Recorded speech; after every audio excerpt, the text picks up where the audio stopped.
বাংলাদেশের অভ্যন্তরে আপনি কোথায় কোথায় যুদ্ধ করেছেন এবং যুদ্ধের সময় তো অনেকে প্রশিক্ষণের জন্য ভারতে গিয়েছিলেন, আপনি গিয়েছিলেন কিনা? আমি ইকবাল হলের ছাত্র ছিলাম। সেদিন সদরঘাটে পার হয়ে চাঁদপুর লক্ষ্মীপুর হয়ে নিজ গ্রামে চলে গেলাম।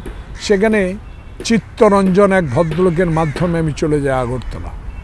22-23 দিন পরেই সেখানে আগরতলা থেকে চলে যাই আমি কলকাতায়।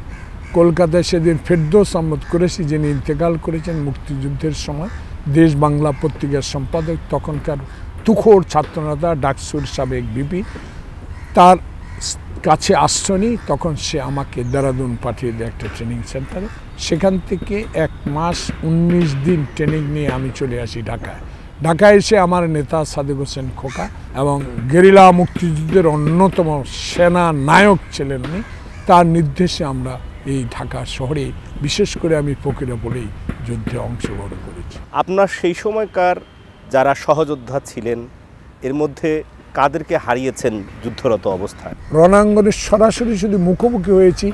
মতিঝিলে একটা সিনেমা হল এখন ছিল মধুমিতা, তখন সেখানে আমরা একটা সম্মুখে আমরা পড়ে গিয়েছিলাম। সেদিন আমাদের নারায়ণগঞ্জের এখন মুক্তিযোদ্ধা কালাম সাহেব বেঁচে আছে, আমরা 7 কি 8 জন আমরা হাফ প্যান্ট পরা ছিলাম। মনে পড়ে টিকাতুলি থেকে একটু সামনে আমাদের মহরম জাতীয় স্থায়ী কমিটির সদস্যর একটা বিল্ডিং আছে, বিক্রমপুর হাউস। সেখান থেকে তারা স্ক্রোল করে করে ফায়ার করতে করতে আসছিল। তখন এ আমুল কালামের নেতৃত্বে আমরা সেখানে একটা সম্মুখ যুদ্ধে আমরা 2 জনকে দেখেছি, তার রাস্তায় পড়ে আছে, কিন্তু আমাদের অনেকে আহত হয়েছে, কিন্তু কেউ নিহত হন নাই।